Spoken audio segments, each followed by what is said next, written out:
जी part 2 start हो गया।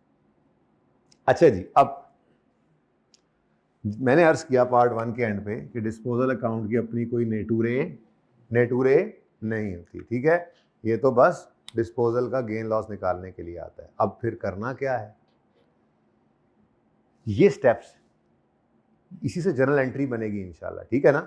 तो स्टेप 1 मैंने क्या बोला था, हम एसिड अकाउंट में से जाने वाले एसिड की कॉस्ट को क्या करेंगे, क्रेडिट।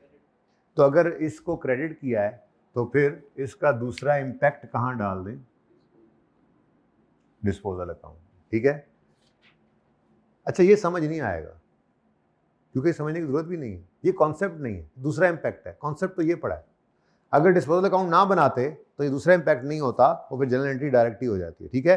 तो एसिड अकाउंट में से जाने वाले एसिड की कॉस्ट को क्या करेंगे हम, क्रेडिट। तो इसका दूसरा इंपैक्ट कहां फेंक देंगे, तो यहां पर अब क्या लिखोगे, एसिड अकाउंट, और यहां पे क्या लिखोगे, डिस्पोजल अकाउंट।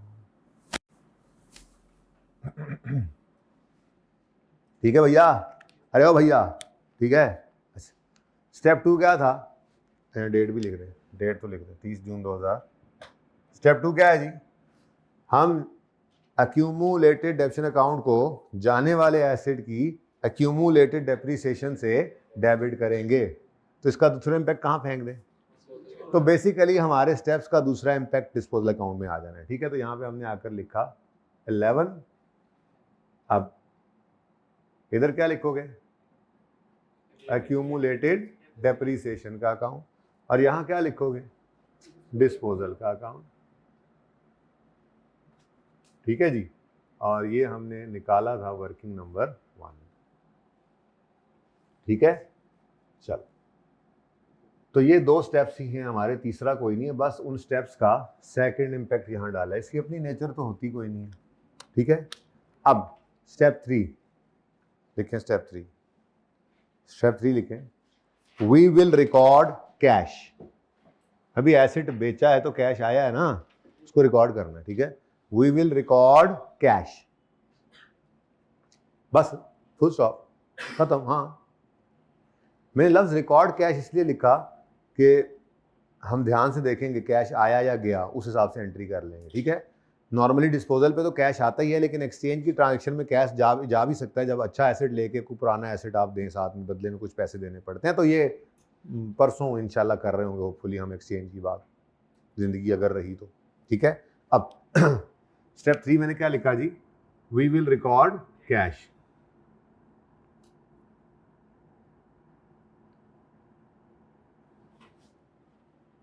अब कैश जो है ना जी, उसके बारे में सोचना पड़ेगा आपको कि वो आ रहा है कि जा रहा है इस ट्रांजैक्शन में। भाई मार्कर्स का बोला आपने जहाज जी, कैश आ रहा है कि जा रहा है, ये सोचना पड़ेगा, ठीक है। अब एसेट बिका है तो कैश आएगा कि जाएगा, कैश आएगा तो कैश डेबिट या credit.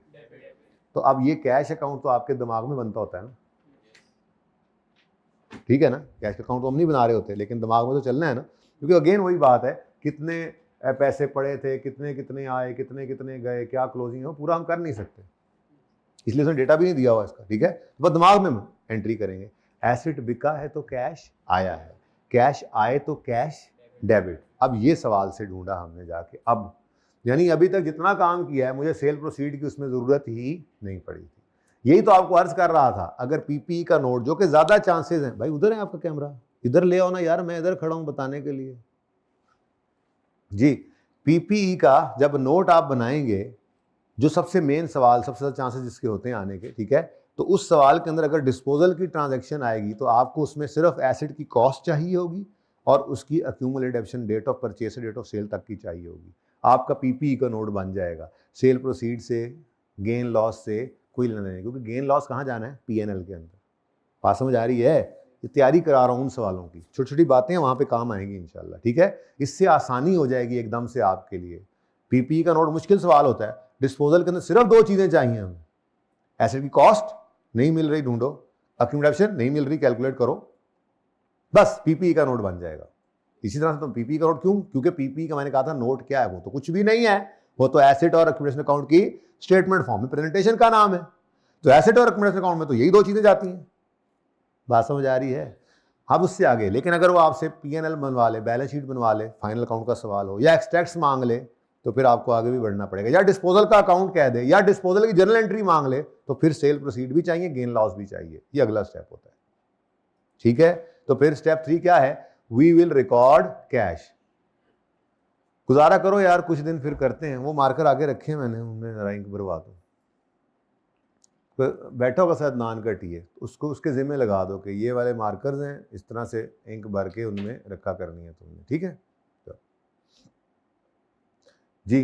We will record cash. तो एसिड बिका है तो कैश आया है, कैश आया है तो कैश डेबिट। कितना कैश आया? सेल प्रोसीड्स 12, तो कैश डेबिट। ठीक है, अब इसका दूसरा इंपैक्ट कहां डाल दें? डिस्पोजल अकाउंट में। डिस्पोजल अकाउंट क्या हो जाएगा? क्रेडिट। तो यहां पे क्या लिखोगे और यहां पे क्या लिखोगे? कैश।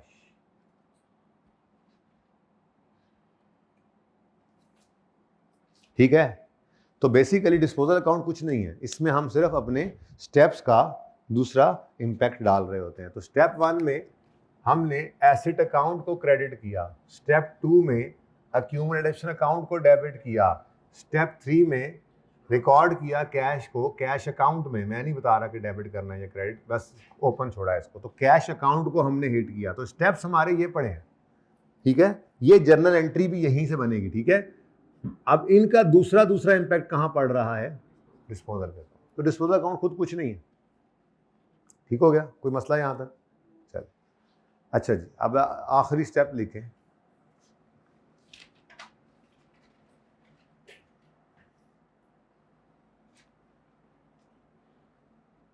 ये तो मेरा है ना, ये मुझे लिखने दें पहले, फिर आप तो अंग्रेजी लिखेंगे ना जी। अब डिस्पोजल अकाउंट में से जो फिगर बैलेंसिंग निकलेगी वो या तो गेन होगा या लॉस होगा, बट डिस्पोजल खत्म। ठीक है, डिस्पोजल अकाउंट में जो बैलेंसिंग फिगर आएगी वो या गेन हो सकता है या लॉस। ठीक है, तो स्टेप 4 लिखें। Balancing figure of disposal account, balancing figure of disposal account will be, balancing figure of disposal account will be gain और loss। अली असर को जरा बुलाइएगा मैसेज करके। Balancing figure in disposal account will be gain और loss which will be recorded in P&L। Gain होगा तो other income में, loss होगा तो अदर एक्सपेंस में। ठीक है, तो balancing figure of disposal account will be gain और लॉस। सब्र कर दो, एक ही बार पिक्चर खींचना, अभी और भी बहुत कुछ देर लिखना है। Balancing figure of disposal account will be gain और loss which will be recorded in P&L। ठीक है, तो अगर डिस्पोजल अकाउंट की बात करें ना, तो गेन है या लॉस है, मेरी बला से जाए बाढ़ में, मेरा डिस्पोजल अकाउंट पूरा हो जाएगा। P&L बनाऊं तो फिर सोचना है ना, गेन है तो अदर इनकम में, लॉस है तो अदर एक्सपेंस में। ठीक है, डिस्पोजल के लेजर को तो परवाह कोई नहीं। ठीक है, अब बताओ किस तरफ आ रही है बैलेंसिंग फिगर? क्रेडिट साइड पे। तो P&L लिखो, यानी कितना? 17। ये डिस्पोजल अकाउंट को क्रेडिट कर रहा है और P&L को क्या कर रहा है? डेबिट। ठीक है ना, तो लिख दो डेट यहाँ पे भी। एक बात नजर आई कि डिस्पोजल के अकाउंट के अंदर सारी ट्रांजैक्शंस एक ही डेट पर हो रही होती। ठीक है, अच्छा, अब वैसे तो मैं बार बार कह रहा हूं मुझे इससे कोई लेना देना नहीं है कि ये गेन है या लॉस है, लेकिन चलो समझ लेने में कोई हर्ज भी नहीं है। इसके दो तरीके हैं, एक लॉजिकली सोच लें और दूसरा जुगाड़ भी चल जाता है। ठीक है, लॉजिकली पहले सोचते हैं। ठीक है, एक एसिड जिसकी कॉस्ट थी 40 और हमें इस्तेमाल की वजह से हमने उसकी कितनी वैल्यू कम कर ली हुई थी? 11। तो उसकी डिस्पोजल के लिए, भाई जो बुक वैल्यू बोल रहे थे ना, बड़ी इंपॉर्टेंट बात थी। असल में बुक वैल्यू गेन लॉस के लिए यूज करनी थी। तो 40 - 11 कितना बनता है? 29।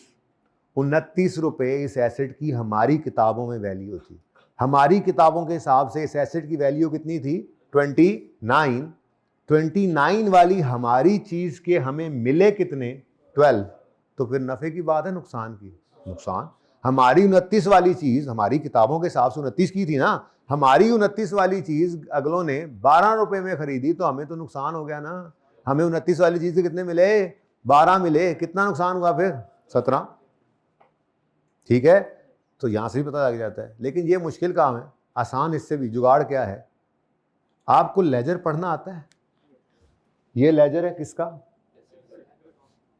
ये 30 रुपए इस एसेट अकाउंट में क्या हो रहे हैं? क्रेडिट। कहां हो रहे हैं? 50 एसेट अकाउंट में डेबिट, तो इसके against cash credit. Asset account 40 से क्रेडिट, तो इसके अगेंस्ट डिस्पोजल डेबिट। समझ आ रही है? ये लेजर पढ़ने का तरीका है। इसको पढ़ लो। डिस्पोजल अकाउंट डेबिट, तो इसके अगेंस्ट क्रेडिट।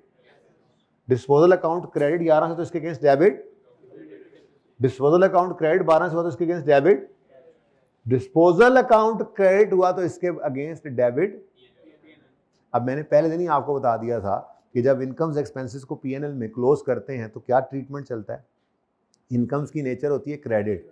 जब उनको पीएनएल में फेंकते हैं तो उनके लेजर से क्रेडिट फिगर को निकालने के लिए करते हैं डेबिट, और वो पीएनएल में जाकर फिर हो जाती हैं क्रेडिट। यानी पीएनएल में इनकम्स जो होती हैं वो क्रेडिट पड़ रही होती हैं, जबकि एक्सपेंसेस क्लोज करें उनको पीएनएल में तो एक्सपेंसेस की नेचर क्या होती है? डेबिट। उसको खाली करना है, उंडेलना है पीएनएल में, तो डेबिट को क्या करोगे? क्रेडिट करके पीएनएल में क्या करोगे? डेबिट। इसका मतलब इनकम्स क्रेडिट नेचर की होती हैं, एक्सपेंसेस। क्या बात है? समझ नहीं आई ये बात? साथ वाले को देखा तुमने यूं करके, ये बात समझ नहीं आई है? कौन सी क्लास से ज्वाइन किया तुमने? आज चौथी क्लास है, एड्डा मुश्किल सवाल नहीं है। तीसरी से किया है? पहली से किया है? मैंने ज़बानी कलामी एक बात की थी कि डेबिट, ये वैसे मेरे सिलेबस की बात नहीं है बाय द वे, ठीक है। कि मिसाल के तौर पे आपकी सेल्स आपने रिकॉर्ड की ड्यूरिंग द ईयर, ठीक है। तो सेल्स लेट से आपकी सेल्स पूरे साल में 50 की, 20 की, 70 की, टोटल कितनी बनती हैं वैसे? 140। इन 140 को आपने ट्रायल में और फिर वहाँ से पीएनएल फेंकना होता है, तो मैंने कहा ज़रा डायरेक्ट पीएनएल फेंकें, तो इस क्रेडिट को डेबिट करके ख़त्म करेंगे और ये पीएनएल में आ जाएगा 140। तो इसकी नेचर क्या है? यहाँ पे क्रेडिट हुआ है। पीएनएल भी क्या है? एक अकाउंट है, बस स्टेटमेंट फॉर्म में है। ऐसे ही मिसाल के तौर पे कोई एक्सपेंसेस हैं, ठीक है, तो आप यहाँ पे 20 रुपये, 15 रुपये, 5 रुपये एक्सपेंसेस रिकॉर्ड करते रहे पीरियड एंड पे। ये कितने हो चुके हैं? 40। इनको यहाँ से क्लोज करें पीएनएल में, तो 40 यहाँ से क्रेडिट और पीएनएल में जाकर हो गया डेबिट। इसी तरह से बहुत सारी चीज़ें इस पीएनएल में आती हैं। कुछ क्रेडिट नेचर की वो इनकम्स होती हैं, डेबिट नेचर की वो एक्सपेंसेस होते हैं। इन डेबिट्स क्रेडिट्स को जब हम नेट करते हैं तो नेट में अगर क्रेडिट्स ज़्यादा हों तो हम क्या कहते होते थे? प्रॉफिट है। और प्रॉफिट की नेचर भी क्या होती है? क्रेडिट। मसलन अगर यही दो चीज़ें हों तो, और अगर डेबिट्स बढ़ जाएँ तो लॉस आ जाएगा। तो ये मैंने एक ज़बानी कलामी बात की थी, मेरे सिलेबस की बात नहीं, इनको कहते हैं क्लोजिंग एंट्रीज, ठीक है ना।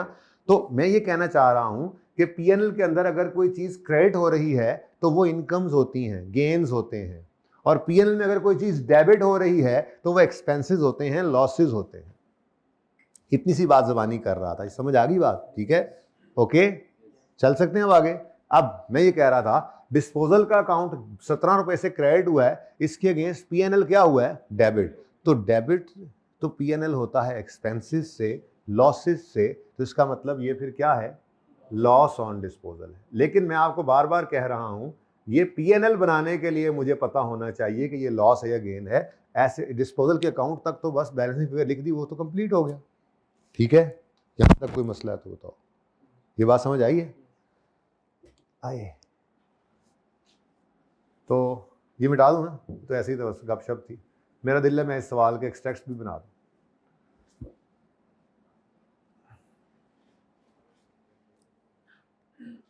सारे एक्सट्रैक्ट्स वही है, सिर्फ एक चीज नहीं आई है, पीएनएल में लॉस ऑन डिस्पोजल आ जाना है बस, और तो कुछ नहीं।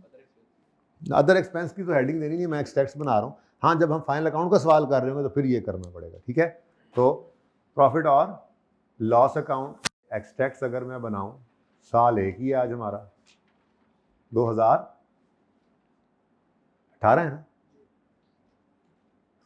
पूरी बात में लिख रहा फॉर द ईयर एंडेड 31/18 पर, ठीक है, ओके। और दूसरी चीज़ हमने स्टेटमेंट ऑफ फाइनेंशियल पोजीशन के एक्सट्रैक्ट्स बना लेने।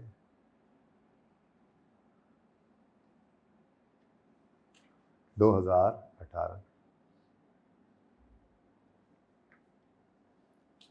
शुक्र करें आप पहले आ गए हैं, ये वाला वक्त एंड पे जाके आपको इसकी कदर मालूम होगी इंशाल्लाह, ठीक है ना। ये जो ईद से पहले आप 7-8 दिन पढ़ रहे हैं, फिर उसके बाद आगे उन्होंने पता नहीं पेपर आई के अपने आगे किए हुए हैं, आप जब एंड पे जाएंगे सुकून से अपना सिलेबस ख़त्म कर रहे होंगे, हैं जी, तो आप उस वक्त कह रहे होंगे शुक्र है हमने ईद से पहले आखिरी रोज़ों में कुछ पढ़ लिया था। तो वहाँ पे तो फिर एक मिनट रोज़, पता है बच्चे आखिरी 15 दिन में सिलेबस को ख़त्म होगा, सिलेबस को पिटाई भी करता हूँ ऐसे बच्चों की, ठीक है ना। तो अच्छा जी, पीएनएल के अंदर क्या जाएगा, अब वो लेजर्स को देख के बताओ। डेप्रीसिएशन एक्सपेंस जैसे पहले गया था अब भी जाएगा। डेप्रीसिएशन एक्सपेंस कितना, 40 का, हाँ नहीं 34, ये पढ़ा, सॉरी साथ ही पढ़ा था, जैसे देख लेते भाई 34, ठीक है। उसके बाद पीएनएल में और क्या जाएगा, लॉस ऑन डिस्पोजल 17 रुपये। बैलेंस शीट में नॉन करंट एसेट्स में आपके एसेट्स की बुक वैल्यू नजर आनी है, ठीक है। एसेट ही है ना, अब एसेट ही लिखा होगा तो क्या करूँ, एसेट का नाम होता है, पीपी लिख सकते हैं हम वैसे, ठीक है। कॉस्ट क्लोजिंग कितनी है, और क्लोजिंग एक्यूमुलेटेड एक्शन और बुक वैल्यू, हाँ जी क्लियर है। तो डिस्पोजल के अकाउंट की अपनी कोई नेचर नहीं है, ये सिर्फ गेन लॉस निकाल कर दिया इसने, और अब ये गया, देखो कोई ओपनिंग नहीं, कोई क्लोजिंग नहीं, इसका कोई वजूद नहीं, इसमें सिर्फ एक फिगर निकली है, वो फिगर हमारे पास पीएनएल के अंदर नजर आ रही है, यानी इस पूरे लेजर से हमारे काम की चीज सिर्फ ये निकली है, ठीक है। बाकी तो सारी चीजें सेकंड इम्पैक्ट ही था, वो हमारी किताबों में रिकॉर्डिंग हुई है। एसेट अकाउंट का क्रेडिट होना, अक्यूमुलेशन अकाउंट का डेबिट होना, कैश का डेबिट होना, वो एंट्री है, ठीक है, और उससे फिर गेन लॉस का निकलना, ठीक है। चल अभी मैं जर्नल एंट्री नहीं कराता, ज़रा बदअज़मी ना हो जाए, मेरे दिल में तो आ रही है कि आप क्वेश्चन 21 देख रहे हैं, ये ले आए इधर। ज़रूरी तो नहीं है लिस्ट बनी हुई हो, आपको यही एडिशन या डिस्पोजल स्टेटमेंट फॉर्म में भी गिवन हो सकते हैं। एसेट अकाउंट, एक्यूमुलेशन अकाउंट, फिर addition of 30,000 took place on यकम सितंबर 17, एडिशन आ गया। Further an asset costing 25,000 which was purchased on यकम जुलाई 15 is disposed of on 30 सितंबर 17, कॉस्ट आ गई, डेट ऑफ परचेज आ गई, डेट ऑफ सेल आ गई, फॉर 3,000 ओनली, सेल प्रोसीड्स आ गई, वही 4 चीजें आ गई हैं, स्टेटमेंट फॉर्म में गिवन होंगी पर्चे में, आपको ऐसे टेबल नहीं होगा जैसे पिछले सवाल में था, तो सिखाने के लिए पहले सवाल में था, ठीक है। रिडक्शन रेट है 20% स्ट्रेट लाइन, एसेट अकाउंट बनाओ, एक्यूमुलेटेड एक्शन अकाउंट बनाओ, और डिस्पोजल अकाउंट बनाओ 17 का, ठीक है। अब इसके लिए ना जी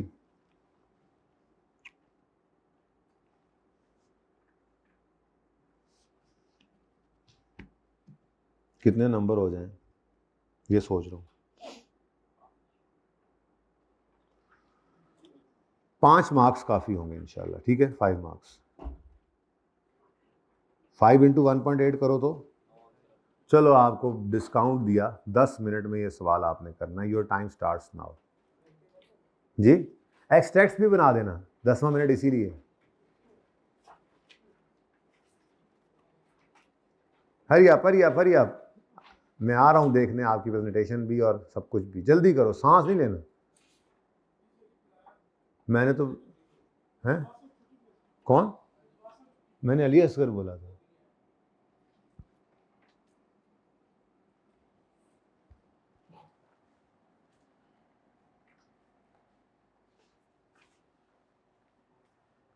पॉज करें सर, 5 मिनट पॉज ही कर दें, ठीक है। वैसे मैंने प्ले किया, लेकिन बताने के लिए कि बच्चे कर रहे हैं सवाल, आप भी कर लें, मैं पॉज करता हूँ, आपकी रिकॉर्डिंग ज़रा कम चलो, बल्कि चलने दें। हाँ बोलो।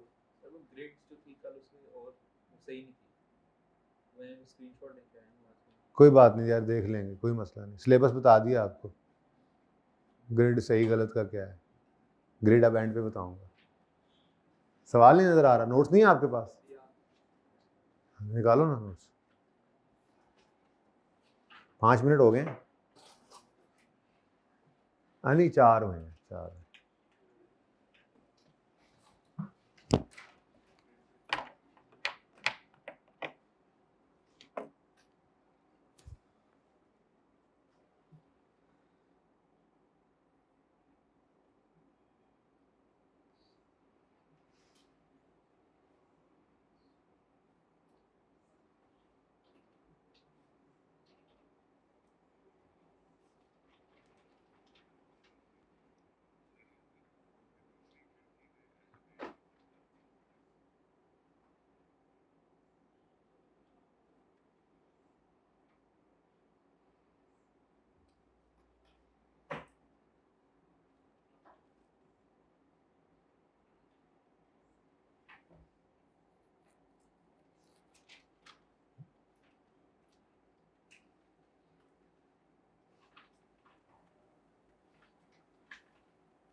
ज़रा पॉज करना जी। मैं सॉल्यूशन इसका कॉपी कर लाया हूँ पिछली दफ़ा वाले वन नोट में से, लेकिन छुपा दिया अभी। आपके पास 3 मिनट बाकी हैं मेरे ख्याल में। तो ये बहस करते हुए तुमने आधा मिनट गुजार दिया है, तो सर ही नहीं उठाना चाहिए था तुम्हें। अब चेक तो करके आए अहबाब ग्रामी को। अब एकदम से ऐसे हुए हैं लिखने के लिए, पहले लगता लिख नहीं रहे थे। मैं उधर से चेक करना शुरू करूँगा, एंड से। हाँ मेरे भाई, किधर है आपका सवाल? हद होगी यार। नोट्स नहीं है तो बताओ ना, घुग्गू बन के बैठे ना रहा करो भाई। नोट्स मंगवाओ इनके लिए। कितने नोट्स, किस किस के पास नोट्स नहीं है? माशाल्लाह सिर्फ आपके पास ही नहीं है। हाँ 2 मंगवा लो।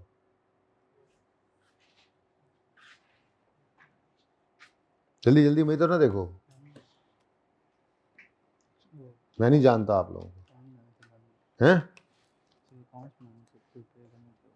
करना जल्दी करना, क्लोज नहीं किए, एक्सट्रैक्ट्स नहीं बनाए, डिस्पोजल अकाउंट नहीं पूरा हुआ, कहते हो गया सर। नहीं आया, नहीं हाथ पाँव फूले नहीं, क्यों भाई? शाबाश शाबाश, ऊपर नहीं देखना, ऊपर नहीं देखना। ऊपर किस लिए देख रहे हो?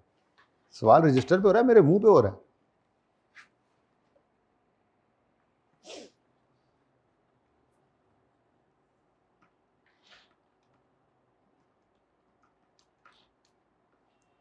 उन्हें को वो जो पहले दिए थे बस वही हैं, पहले दिन वाले ही हैं ना ये।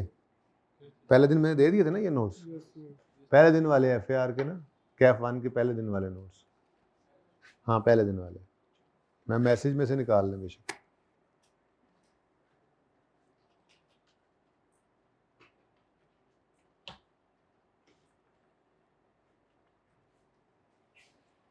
ढिले छेती करो।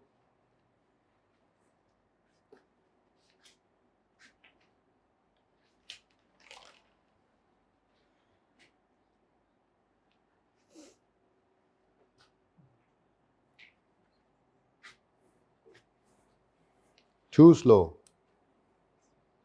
जल्दी करो। कोई नहीं, इंशाल्लाह हो जाओगे तेज। लगाओ लेजर्स।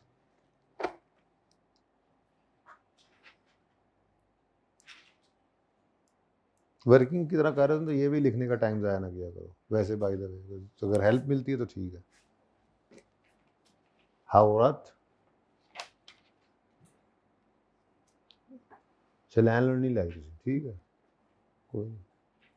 दरमियान वाली तो एक लगा दिया करो, ज़रा नज़र आ जाता है। सही है। स्लो भाई, बहुत स्लो जा रहे हो, जल्दी करो। अच्छा सही सही बताएं, ओरिजिनली कितने मिनट हो गए? आप हो गए ना 10 मिनट? ये रिकॉर्डिंग तो मैंने 2 बार पॉज कर दी, एक बार वो बेंच का मसला बताने के लिए और एक बार सोल्यूशन कॉपी करने के लिए, वो रिकॉर्ड ना रहा। डन। किस किस से कर लिए सवाल? 1 2 3 4। चलें 1 मिनट एडिशनल देता हूँ, ये सुस्तियाँ ख़त्म कर दें अब।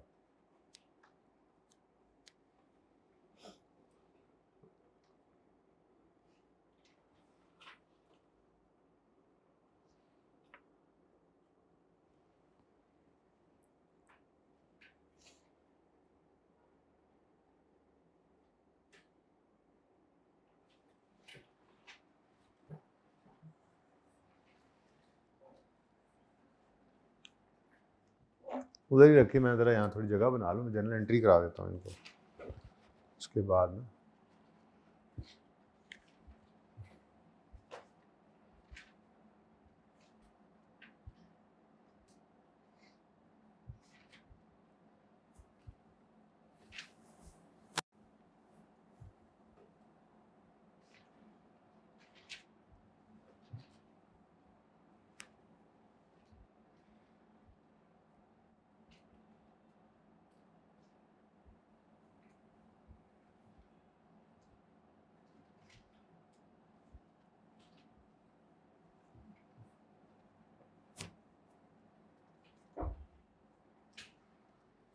ये एंड पे 2 बच्चे बैठे हैं।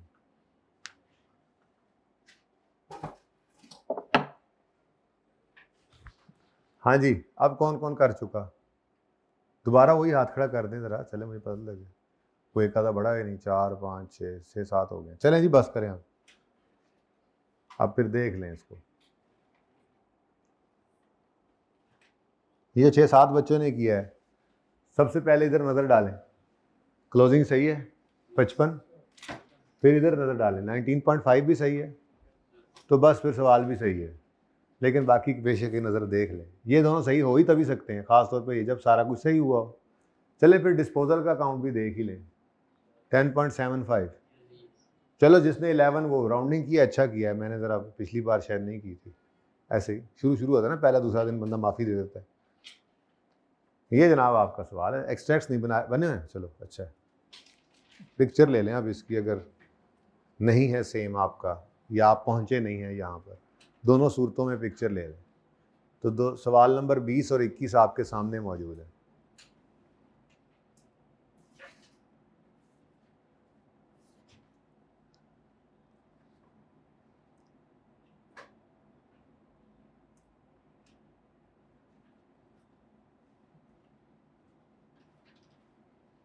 क्या हुआ?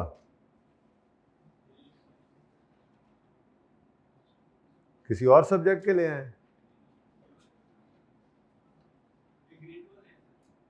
इसके साथ ही होंगे ना, ग्रेड वाले के आगे ही ये हैं, आगे तो बढ़ो हैं, ये अलग से मिले थे भाई। ये किसी से एक सेट ले जाओ ना जो मिला था, उनको दिखा के वो कॉपी करा लो।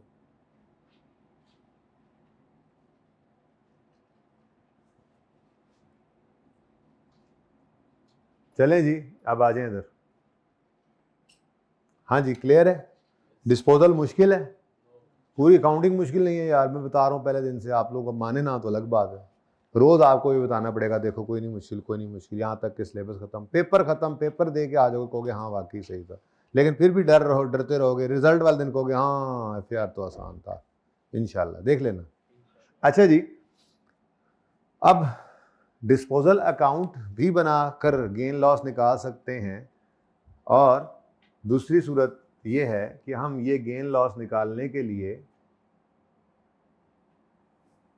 डिस्पोजल की जर्नल एंट्री भी कर सकते हैं। ठीक है, तो जर्नल एंट्री ऑफ डिस्पोजल, ये जो है ना, मैंने यहाँ जगह ज़रा कंजूसी की है, थोड़ा मिटा मुटू के ना जगह बनाई है। जर्नल एंट्री ऑफ डिस्पोजल जो बच्चों, ये ज़्यादा आसान है डिस्पोजल के लेजर से। तो अब आप कहोगे यार इससे भी आसान कुछ हो सकता है। असल में डिस्पोजल की जर्नल एंट्री मैंने आपको करा दी है, बस आपको पता नहीं चला था। ये डिस्पोजल की जर्नल एंट्री ही थी दरअसल, जिसको मैंने स्टेप्स का नाम दे दिया था। ये डिस्पोजल की जर्नल एंट्री थी, ठीक है। लेकिन दोनों काम नहीं करने आपने, कोई एक काम कर सकते हैं जो वो कहे या जो आपका दिल करे, ठीक है ना। यानी सवाल में वो कहे गेन लॉस निकाल दो, चुप है तो आपकी मर्जी है, जो जर्नल एंट्री करो या डिस्पोजल का लेजर बनाओ। लेकिन सवाल में अगर वो कहे कि डिस्पोजल का लेजर बनाओ, मजबूरी है। सवाल में कोई जर्नल एंट्रीज करो, फिर मजबूरी। तो दोनों काम आने चाहिए ना, ठीक है। बाकी हम हाँ सवालों में डिस्पोजल का लेजर भी कुछ टॉपिक्स में बनाते हैं, कुछ टॉपिक्स में जर्नल एंट्री भी किया करेंगे। जैसे जहाँ पे करेक्शन करनी पड़ सकती है तो ओरिजिनल एंट्री कर ली, फिर रॉन्ग रेक्टिफाइंग कर ली। जैसे कैश फ्लो का टॉपिक है, एनपीओ का टॉपिक हो गया, इनमें हम नॉर्मली लेजर बना लेते हैं डिस्पोजल का काम करने के लिए। तो ये दोनों काम आने चाहिए, दोनों बड़े इंपॉर्टेंट हैं। लेकिन आसान बहुत है। क्यों आसान है? क्योंकि ये स्टेप्स ही दरअसल जर्नल एंट्री थी, ठीक है। अब बड़ा ध्यान से देखिएगा, जर्नल एंट्री होने लगी है। स्टेप 1, हम एसेट अकाउंट को जाने वाले एसेट की कॉस्ट से क्या करते हैं? बोलो। स्टेप 1 क्या है डिस्पोजल का? एसेट अकाउंट को जाने वाले एसेट की कॉस्ट से क्रेडिट करना है। कॉस्ट से क्यों क्रेडिट करते हैं? क्योंकि एसेट अकाउंट में पड़ी कॉस्ट है ना। और अगर खुदा ना खास्ता बुक वैल्यू पड़ी होती तो वो इंशाल्लाह एंड पे जाके ना मैं एसेट अकाउंट बुक वैल्यू बनाना सिखाऊंगा आपको। IAS 16 के लिए नहीं सिखाऊंगा, IAS 16 में कहीं उसने दोबारा नहीं बनना। आगे कुछ टॉपिक्स हैं, कैश फ्लो का टॉपिक है, एनपीओ का टॉपिक है, इनमें अक्सर हमें जो है वो ये बनाने पड़ जाते हैं। एसेट अकाउंट बुक वैल्यू पे बनाना आना चाहिए, इसलिए बनवाऊंगा, वरना IAS 16 के लिए जरूरी नहीं है, ठीक है। खैर, स्टेप 1, जाने वाले एसेट की कॉस्ट को एसेट अकाउंट में से क्या कर दें? क्रेडिट। तो एसेट अकाउंट क्या हो जाएगा जनरल एंट्री के अंदर? ये देखो, एसेट अकाउंट क्रेडिट, कॉस्ट से क्रेडिट। अब कितनी कॉस्ट है, अब इसको नहीं देखना प्लीज, इसको नहीं देखना प्लीज, इसको नहीं देखना, ठीक है। प्लीज इसको नहीं देखना। यहां पे देखो, ये एक मिनट, ये सवाल को देखिए, यानी कि सवाल हमारे सामने है, इसमें से हमने जर्नल एंट्री करनी है मसला, ठीक है। तो हमने कहा जी स्टेप 1 क्या है? एसेट अकाउंट में से जाने वाले एसेट की कॉस्ट को क्या करें? क्रेडिट। तो कॉस्ट कितनी है? 40। डिस्पोजल अकाउंट को नहीं देखना प्लीज, ठीक है ना, डायरेक्ट ये देखो 40। स्टेप 2, जाने वाले एसेट की अक्यूमुलेटेड एप्शन को एक्यूमुलेशन अकाउंट में से डेबिट करना है। अब उसके लिए हमें क्या चाहिए? कॉस्ट भी चाहिए, date of purchase, date of sale भी चाहिए एक्यूमुलेशन निकालने के लिए। तो उसके लिए वर्किंग करनी पड़ेगी, ठीक है। तो वो वर्किंग ऑलरेडी हुई पड़ी है। वर्किंग 1 कितना जी? 11। तो ये मेरा असल में ये मेरे स्टेप्स मेरी जर्नल एंट्री ही थी। तो अक्यूमुलेटेड डेप्रिसिएशन अकाउंट को डेबिट करना है। वर्किंग 1 में आपने फिगर निकाली है जिससे उससे, तो वो 11 है, ठीक है। Step 3, we will record cash. हम क्या करेंगे? कैश रिकॉर्ड करेंगे। अब कैश रिकॉर्ड करना है, एसेट बिका है तो कैश आया है, कैश आया है तो कैश अकाउंट डेबिट। तीसरा स्टेप क्या आ गया जी? Cash account. कितने से डेबिट जी? 12 से। 12 ही है ना। सेल प्रोसीड सवाल से मिलेगा, सवाल से, ये ठीक हो गया।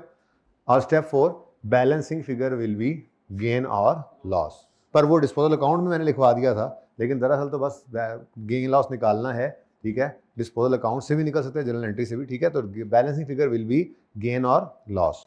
मेरे ख्याल में स्टेप में ना यार चेंज कर लेंगे, ज़्यादा अच्छा रहेगा। तीसरे स्टेप में मैंने लिखा था बैलेंसिंग फिगर इन P&L, जरूरी नहीं है, balancing figure in general entry भी हो सकता है।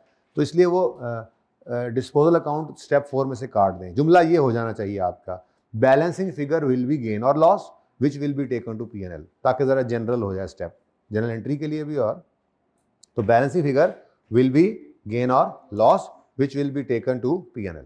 अब वो बैलेंसिंग फिगर डिस्पोजल अकाउंट में भी निकल सकती है, वो जनरल एंट्री में भी निकल सकती है, ठीक है। माजरत जरा उस तरह से उस वक्त लिखा गया था, ठीक है। तो balancing figure will be gain और loss which will be taken to profit और लॉस, ठीक है। तो बैलेंसिंग फिगर किस तरफ आ रही है देखो जरा, डेबिट साइड में। कितनी? देखो ये ज्यादा आसान है कि नहीं है? बैलेंसिंग फिगर कहां जाएगी? P&L में। अब P&L क्या हो रहा है? डेबिट, तो फिर ये लॉस है, ठीक है। बैलेंसिंग फिगर तो लिखना है तो लिख लो, वैसे लॉस ऑन डिस्पोजल है, ठीक है जी। तो ये जनाब जनरल एंट्री ऑफ डिस्पोजल भी आ गई। मुश्किल या आसान? ज्यादा आसान या कम आसान? ज्यादा आसान। डिस्पोजल के लेजर के मुकाबले में ये ज्यादा आसान है, ठीक है जी, ठीक है। चलो फिर जल्दी से जरा इसकी भी जर्नल एंट्री कर दो, यहां से देखकर। 21वां सवाल अभी आपने किया है ना, इसकी जर्नल एंट्री मुझे कर दो।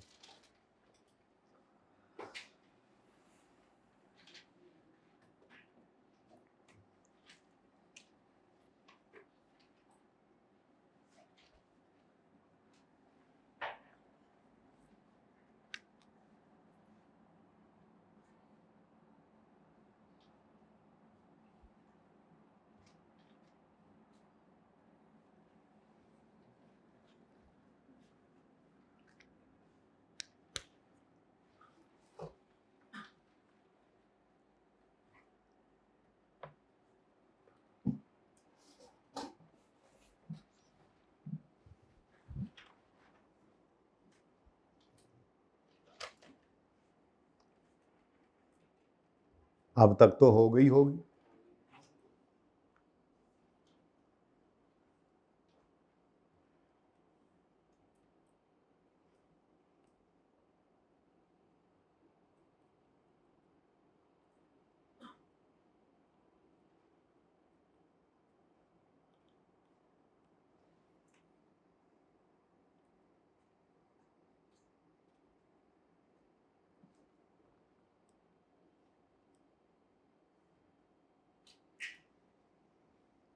जी, स्टेप 1, जाने वाले एसेट की कॉस्ट को एसेट अकाउंट में से क्रेडिट कर दें।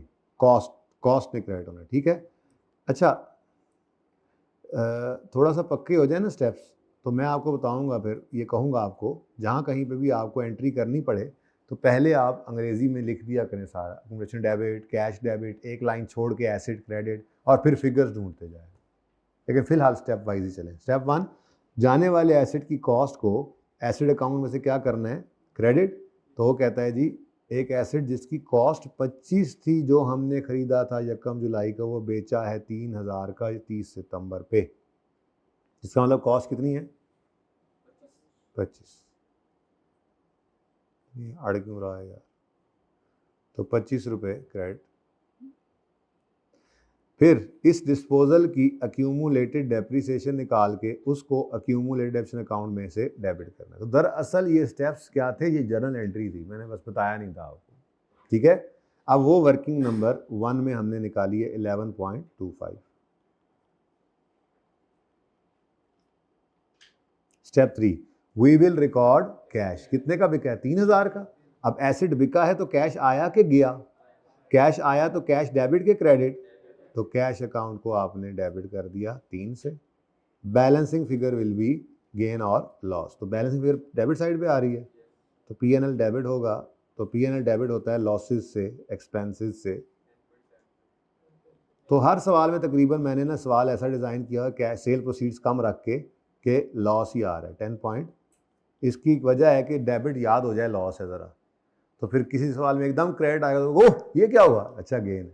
इसलिए ज़रा इस तरह के सवाल बनाए हुए हैं ना छोटे छोटे। बाकी गेन भी आ सकता है, ये ना समझना 5-6 सवाल करने के बाद ना जी ना डिस्पोजल में तो लॉस ही आता लगता है, ऐसा नहीं है। जानबूझ के ऐसे किया गया ताकि आपको हर दफ़ा लॉस देखते देखते आदत पड़ जाए कि डिस्पोजल अकाउंट की क्रेडिट साइड पे जो चीज़ पड़ी होती है वो लॉस होता है, और ये जर्नल एंट्री में डेबिट साइड पे पड़ा है लॉस है। बार बार ये कहते कहते जब किसी दिन डिस्पोजल के लेजर में क्रेडिट साइड की बजाय डेबिट साइड बैलेंस आएगा, ओ ये क्या हुआ, ये तो गेन है, ठीक है ना, ज़रा डिफरेंट हो जाता है फिर।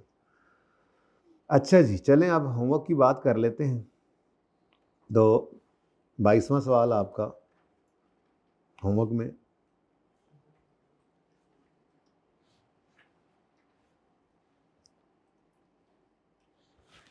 ये जो उस दिन वो नेट लगा के गया था भाई, वैसे लगा के गया था।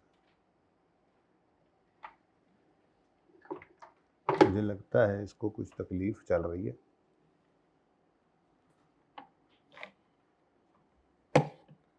अपडेट वाली,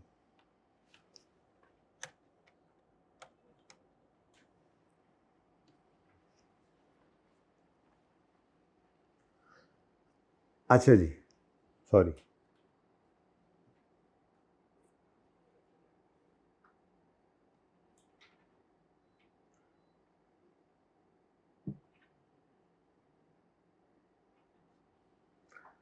देखें जी, सवाल अगला कौन सा है, होमवर्क में दिया 22वां, ठीक है। उसके बाद ये फंस गया है अब इस वक्त।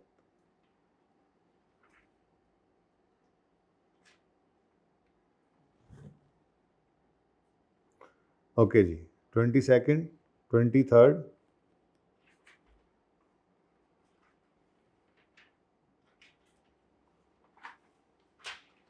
और 24, 3 सवाल हैं बस। अच्छा, 22वें सवाल के अंदर डिस्पोजल है ही नहीं, लेकिन एक चीज़ आपको सिखाई गई है, plant and machinery cost, accumulated appreciation, rate, method, furniture cost, accumulation, rate, method, ऊपर मेथड लिखा हुआ है ना, व्हीकल कॉस्ट, एक्यूमुलेशन, रेट और मेथड। अब इनको कैसे टैकल करना है, ये तो किसी सवाल में देखा नहीं था। तो डिफरेंट क्लासेस को इकट्ठा नहीं करना किसी लेजर में। इसी तरह से यही फिर डिफरेंट क्लासेस, डिफरेंट कॉलम्स बनेंगे हमारे पीपी के नोट में। तो प्लांट एंड मशीनरी, फर्नीचर और व्हीकल, इनको इकट्ठा नहीं कर देना कि आप एक एक अकेला लेजर बना रहे हो, plant, vehicle and machinery, furniture, ऐसे नहीं करना, बल्कि आपके इस सवाल के अंदर टोटल 6 लेजर्स बनेंगे। ठीक है, 3 लेजर कॉस्ट के, 3 एक्यूमुलेटेड डेप्रिसिएशन के अलग अलग, और तीनों की डेप्रिसिएशन एक्सपेंस निकलेगी अलग अलग। ये आपको अगले सवालों के लिए तैयार किया जा रहा है। अब इस सवाल में डिस्पोजल नहीं है, ठीक है, थोड़ी सी स्ट्रेट लाइन की प्रैक्टिस, लेकिन मल्टीपल एसेट्स के साथ। तो प्लांट मशीनरी का अलग एसेट अकाउंट बनेगा, उसकी एक्यूमुलेशन अकाउंट अलग बनेगा, उसकी डेप्रिसिएशन एक्सपेंस अलग निकलेगी, व्हीकल का अलग, फर्नीचर का अलग, इसी तरह से। ठीक हो गया? तो ये आपका होमवर्क है। सवाल बहुत आसान है, लेकिन चूंकि काम ज़रा ज़्यादा है तो 10 मिनट में कर नहीं लोगे। सिंपल है, following additions were made, plant machinery में एक एडिशन है, एक फर्नीचर में, एक व्हीकल में, एक एक एडिशन है। तो बस काम ज़रा ज़्यादा है लेजर्स बनाने का। 6 मार्क्स चलो कर देता हूँ मैं, और क्या याद करोगे। 10 मिनट में कर लेना इस सवाल को कोशिश करके, मतलब 10 मिनट में। जो टाइम निकले, आसान सवाल है, इनमें फिर थोड़ा अपने आप को तेज़ी की आदत डालनी। ये ना हो कि यहाँ पे आप रिलैक्स होने के आदी हो जाए। आसान सवाल हैं तो 5 मिनट में तो हो ही जाने हैं, ठीक है। तो 5-7 मिनट में कोशिश करके इनको स्पीड मार के रखनी है। मोबाइल लेस होकर पढ़ना है, क्योंकि हमने टारगेट रखा हुआ है किसी भी पर्चे को 1 घंटे, सवा घंटे से ज़्यादा नहीं देना, वरना बाकी ज़िंदगी तो सारी ख़राब हो जाएगी। और फिर ना खुदा ही मिलेगा, ना विसाले सनम, हैं जी, दोनों चीज़ों से रह जाओगे। ना पढ़ाई होनी है, ना अपने पल्ले कुछ रहना है। तो बैलेंस रख के चलना है चीज़ों को आपने। मैंने पहले दिन बड़े जो है ना वो साफ सुथरे अल्फाज में कहा था, पर पेपर मेरे वर्ग का बच्चा 1.5 घंटा और आप जैसे अच्छे बच्चे 1 घंटे में काफ़ी है। ये रोज़ाना एंड तक देते जाएं, जितने पर्चे हैं वो पास हो सकते हैं। तो मैंने पूरा हिसाब लगा के दिया था। तो आपको पढ़ाई, कॉलेज आना जाना, यहाँ लेक्चर लेना और घर पे पढ़ना, इस सब कुछ करने के बाद भी आपके पास तकरीबन 10-11 घंटे बचते हैं, जिनमें आपने अच्छी नींद लेनी है कम से कम 7 घंटे। इससे ज़्यादा भी ना हो, इससे कम भी ना हो, कम से कम 7 घंटे नींद लें, अच्छी नींद लेनी है। उसके बाद भी आपके पास 4-1 घंटे बचते हैं, जिनमें आपने नमाज़ पढ़ ली, घर वालों का छोटा मोटा काम भी कर दिया, फिर और हमें वेले भी रह लिया, फिर भी 1 घंटा खेलने का निकलता है।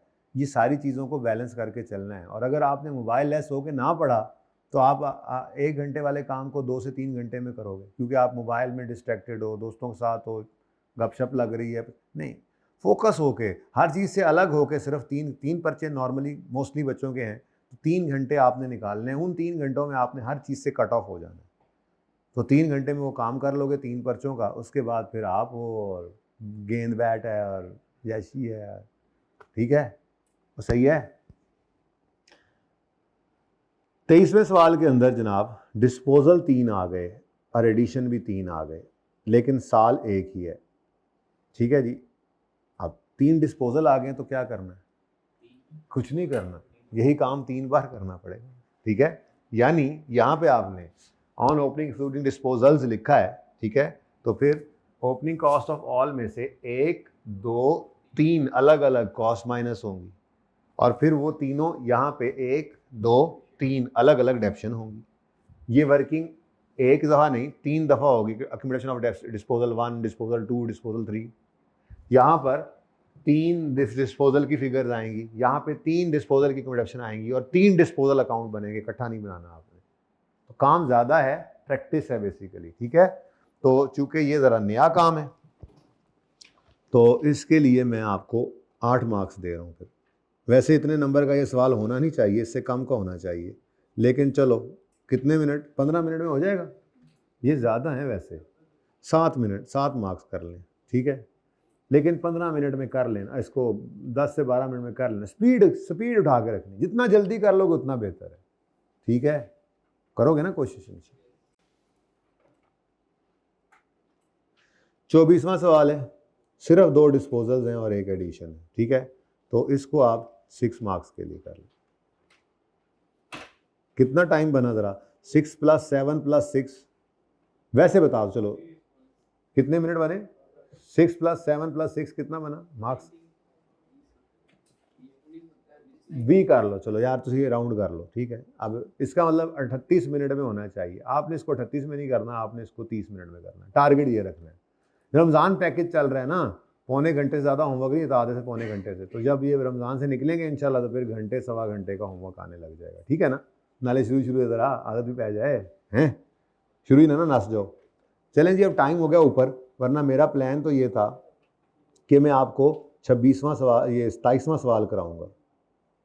27वें सवाल की ख़ास बात यह है कि इसमें एक एसेट है जिसको आपने स्ट्रेट लाइन और रिड्यूसिंग बैलेंस दोनों मेथड से करना है, यानी उस तरफ हमने मूव करना था। चलो कोई बात नहीं, अच्छा है, ज़रा ये डिस्पोजल पक्का हो जाएगा आपका स्ट्रेट लाइन वाला, फिर का रिड्यूसिंग बैलेंस शुरू भी करूँगा और उसका डिस्पोजल भी करा दूँगा, क्योंकि आपके सामने बुनियाद, ये बुनियाद पक्की करनी है। इसी के अंदर ही सिर्फ 2 जगह पे चेंज आना है, मैं बता रहा हूँ, रिड्यूसिंग बैलेंस अगर डिस्पोजल रिड्यूसिंग बैलेंस में आ जाए, एक ये वर्किंग इस तरह से नहीं होगी, ठीक है, और दूसरा यहाँ पर ओपनिंग कॉस्ट नहीं लेनी पड़ेगी, बुक वैल्यू लेनी पड़ेगी बस, बाकी लेजर भी वैसे ही, एंट्रीज वैसे, डिस्पोजल अकाउंट, एवरीथिंग सेम।